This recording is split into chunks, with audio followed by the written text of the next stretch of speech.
Está usted escuchando La Educación con Juan Ramírez y Paco Mendoza. Estamos ya muy cerca del 5 de mayo. Así es.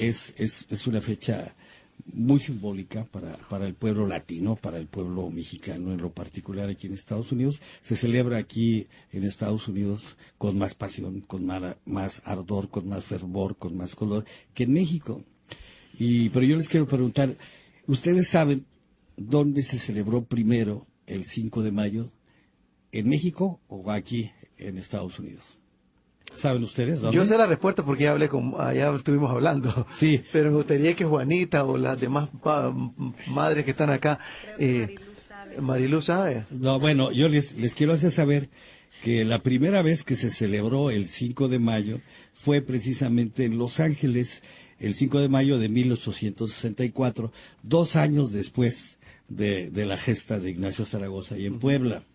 Y esto está consagrado en el libro México de Los Ángeles, que hace saber que 2 años después de la gesta heroica de Zaragoza y su ejército vencedor de las tropas francesas, aquí se celebró por primera vez.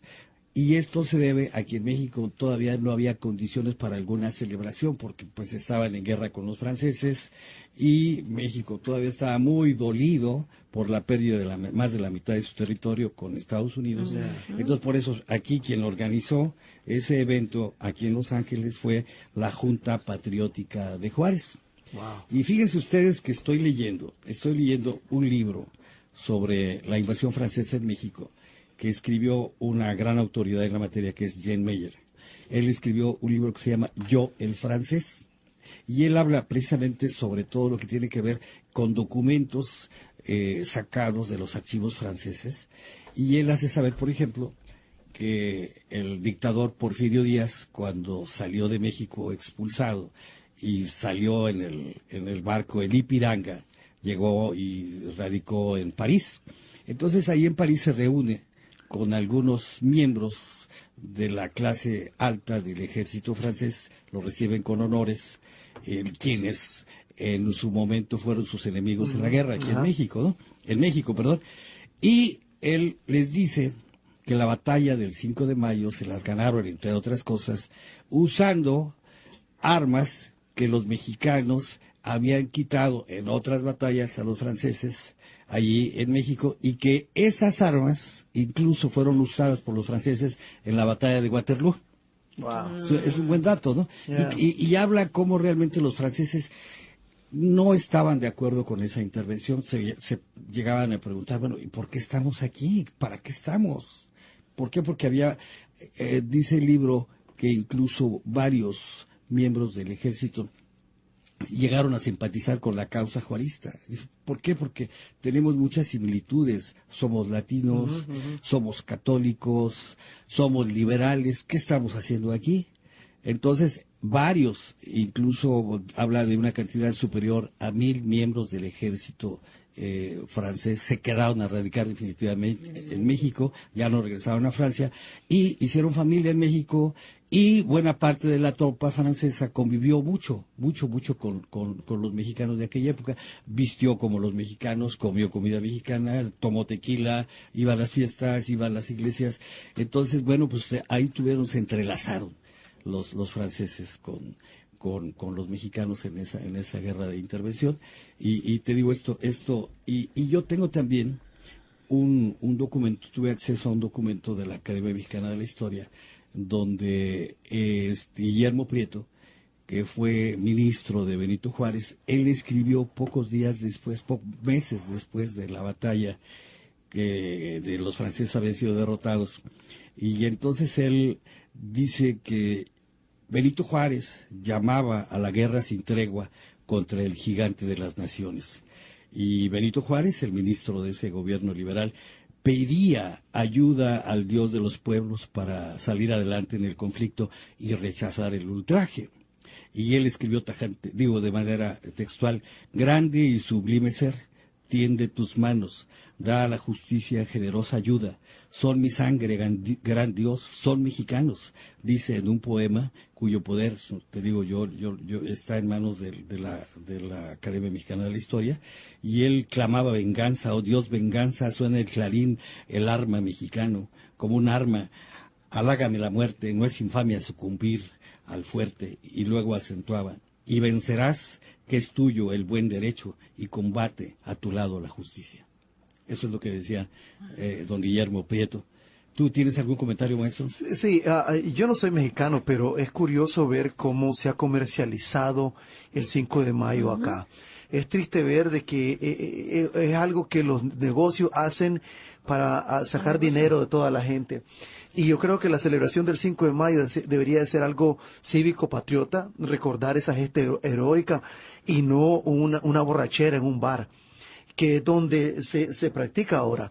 Y qué lástima que un acto tan grandioso para el pueblo mexicano como fue la batalla, que se desperdicie y se pierda en un bar, en los bares, y que es porque las compañías, los negocios hacen mucho dinero con ese día. Como nicaragüense yo lo veo y digo, wow, es triste que se haya perdido la tradición y que un gesto tan grandioso, que es un ejemplo para la historia de los pueblos, cómo liberarse y cómo combatir al opresor. Es triste, Juanita. ¿Qué tienes? Es triste, maestro Noguera, pero desgraciadamente es la manera que vivimos en este país, porque honestamente en este país se comercializa con todo. Nos olvidamos del verdadero sentido de las celebraciones para hacer comercio, hacer negocios, sacar lo más que se pueda. Olvídense de que dejemos parte de nuestra historia, nuestras familias, que dejemos un legado a nuestros hijos de algo de nuestro. No, señor, aquí se trata de ver quién sacó más dinero, hacer negocio. Yo sé, en este país le suena bonito, el 5 de mayo, hasta suena bonito, pero en realidad es solamente eso, dinero, comercio, negocio. O como dicen, drink of the mayo.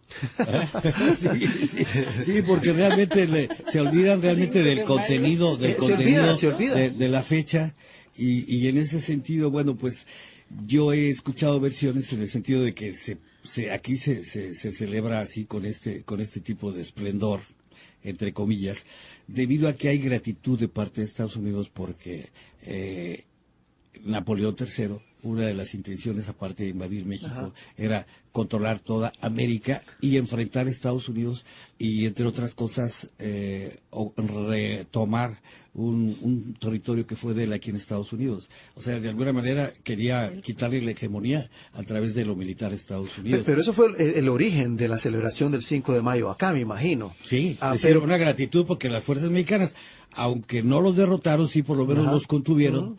Para que no llegaran hasta acá, hasta Estados Unidos, ¿no? Entonces, bueno, pues como una gratitud, pues vamos a celebrarlos aquí. Aparte de que, como nos lo dijo en programas anteriores, el líder de la masonería mexicana, a quien entrevistamos aquí, decía que Benito Juárez y Abraham Lincoln eran buenos amigos y que incluso Benito Juárez le mandó una carta a Lincoln en la que le sugería que aboliera la esclavitud. Es un documento, alguna información que tampoco se sabe, y la carta está en este momento en la Biblioteca Nacional de México. Yo ya he pedido alguna copia y a ver si me la dan para compartirla aquí con todos ustedes, porque es un documento histórico muy impresionante, muy importante, como una sugerencia de un presidente, el mejor presidente mexicano de toda la historia, Benito Juárez, realmente se la hizo a Abraham Lincoln para abolir la esclavitud. Increíble. Eso tiene proporciones impresionantes. Claro que sí. Para que veas también cómo, por un lado estamos hablando de la gesta del 5 de mayo, como un pueblo débil, un pueblo dividido, se impone al ejército más poderoso del mundo. ¿Sí? Cuando realmente hay ardor, cuando realmente hay amor a la patria. Cosa que la clase gobernante mexicana se ha olvidado de eso. Y se ha olvidado de muchas cosas, incluso con esta visita de Obama, el hecho de que Obama está tratando de comprar petróleo. Yo creo que Obama va con una misión. Sale mejor comprarle petróleo a México barato, comprárselo ahí, que invadir Siria, que ya los israelitas lo están haciendo, y luego Irán. Y yo creo que ahí se lo ponen el charro de plata. Es correcto. Es triste ver que todo esto se está dando a la antesala de otros conflictos también.